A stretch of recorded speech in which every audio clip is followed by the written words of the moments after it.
You are listening to PastThink.com audiobook. Please like and subscribe, thank you. Chapter 78. Hua Tuo treats Cao Cao but is killed. Cao Cao dies. Xuanda, overcome by sadness, collapses on the ground, and those around rush to help him. He is so racked by distress that it takes them some time to help him to his rooms, but eventually they get him there. "My lord," says Kong Ming, "you must overcome your grief. As of old, the Wei has always said, life and death are determined by fate. Guan Yu brought this upon himself by his arrogance. What you must do, my lord, is to protect your health and begin to plan revenge. With Guan Yu and Zhang Fei I took an oath of loyalty in the peach orchard. We vowed to die together. Now he's gone, of what use is anything?" Throughout the rest of the day, Xuanda's distress causes him to collapse time and time again, and to cry so violently that blood flows from his mouth. For 3 days he refuses to eat or drink. "I vow that I will never live under the same sun or moon as the Wu." Kong Ming brings him the news as it comes in of the machinations of Sun Quan. Of how he sent the head of Guan Yu to Cao Cao, and how Cao Cao saw through this, and provided full honors for the burial. "So this means you need only seek vengeance on Sun Quan and Wu," says Kong Ming. "So let's prepare now to go and wreak our revenge on them," says Xuanda, to which Kong Ming says, "Wait. Wait until you've held the funeral, and watch to see if the partnership between North and South breaks down. Then it will be time to attack." Despite having performed all the appropriate rites, Cao Cao is still troubled by the spirit of Guan Yu. Seeking to understand why, he is told that the old palace is now haunted, and that he should therefore build a new one. Plans are drawn up, but the scale of the new main hall requires trees of great length and strength, of which there appear to be none available. Not until someone mentions that beside the nearby Leaping Dragon Pool there is a temple, in front of which grows a huge pear tree over 100 feet tall, which would do perfectly. So men are sent off to cut it down, but, try as they will, using whatever tools they can't even dent its trunk.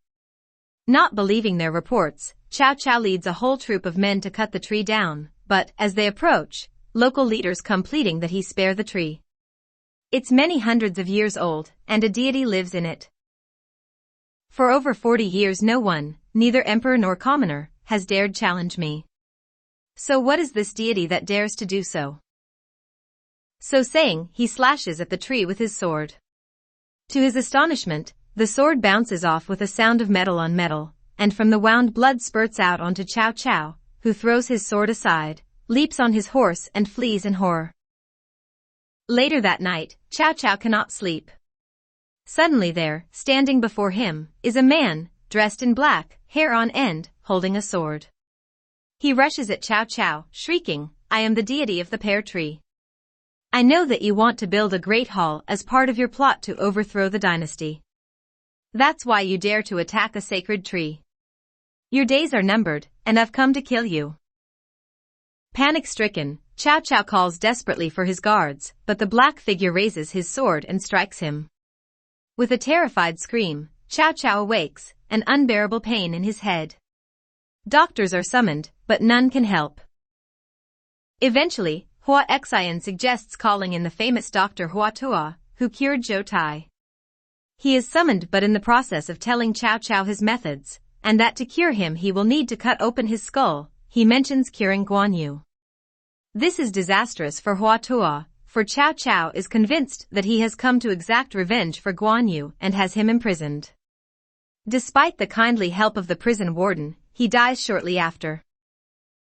It is said that Hua Tuo knew the cure for all illnesses, and wrote these down in a great book, the Black Bag Book. He had this brought and given as a gift to the warder, who tried to help him. Sadly, the wife of this warder used the precious manuscript to light a fire, which is why almost none of his cures have come down to this day. As a poet said, Hua Tuo was the greatest of physicians, able to discern the very spirit within a person. What a tragedy his words were lost so casually. The Black Bag Book is burned, we cannot get it back. The death of Hua Tuo causes Cao Cao's sickness to worsen. A letter arrives from Sun Quan personally, full of flattery, and urging him to seize the throne. This is clearly the will of heaven and earth. If you will attack Xuanda, says the letter, I will bring Wu in submission to your imperial highness. Cao Cao laughs aloud at the presumption and pomposity of the letter, and is all for dismissing it. But others add their voices, saying the Han rule is clearly at an end and that, with your being so renowned for virtue, everyone looks to you. Sun Quan's letter just confirms that all are awaiting your decision, all the signs point towards this. Be at one with the will of heaven, and with what the people want. I've been a loyal servant of the Han for years and through this the people have benefited, reflects Cao Cao. Being made king of Wei was enough for me, but if the mandate of heaven is to come to me, then I must become like rulers of old such as King Wen of the Zhou. 20. But he grows steadily worse and worse as his illness advances. One night, he dreams of 3 horses eating from the same trough.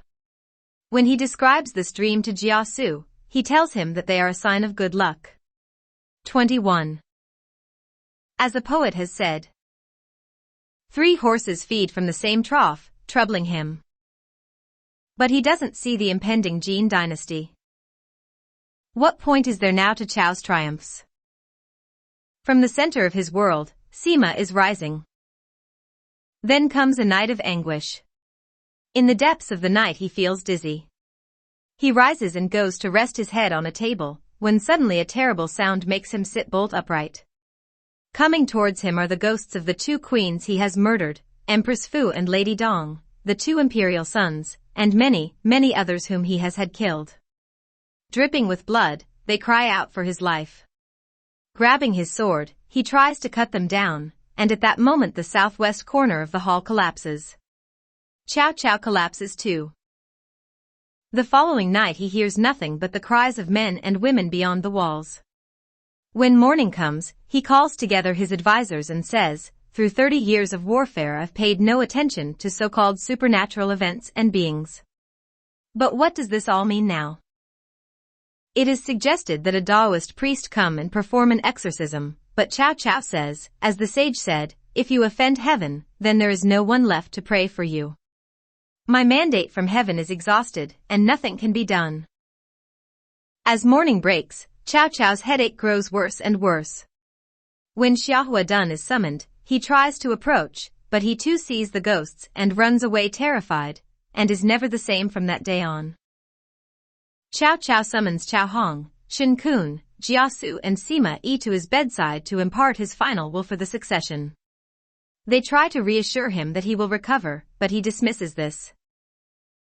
For 30 years I have conquered and slain so many brave men. Only Sun Quan and Xuanda have evaded me, and now it's too late. So saying, he discusses all his 4 sons and their strengths and weaknesses until finally he says, only the oldest, Pai, is fit to take over. Please be sure to support him. He orders his women to come to his bedside and tells them to make sure that they perfect their needlework, so they can make goods such as silk shoes to sell. This will make it possible for them to survive once he has gone, and they are abandoned. Some he commands to offer prayers for him in the Bronze Bird Tower to assist his soul. Every day. He orders 72 fake tombs to be constructed outside Jianguo in Jiangda County to fool grave robbers. Then, giving a great sigh, and with tears running down his face, he dies. He is 66 years old, and it is the year AD 220. Cao Cao's body is placed in a gold coffin and set within a silver casket. Great mourning takes place throughout the land. When the heir apparent Cao Pai hears, he is beside himself with grief. But the situation is a dangerous one, and his advisor Sima Fu makes it abundantly clear to him that he must seize the reins of power. Qin Jiao, the minister for war, is equally adamant, pointing out that it would be disastrous if any of the other sons tries to usurp the kingdom. He threatens with death any who disagree. Then Hua Xian, one of Cao Pai's closest associates, arrives, having ridden hell for leather from Xuchang, bringing with him an imperial decree which he has drawn up himself and forced the emperor to sign. This confirms Cao Pai as king of Wei, prime minister and governor of Jizhou. It is in the midst of the feasting that follows his ascension that the news comes that his brother Guanzhong is advancing at the head of an army of 100,000 men. Frightened, Cao Pai asks what he should do against such a ferocious warrior as Guanzhong. When someone speaks up, "Let me go and see him, and I'll stop him." Those around exclaim, "It can only be done by one as great as you." As has been said, the two sons of Cao Cao are fighting, just as Yuan Shao's sons did.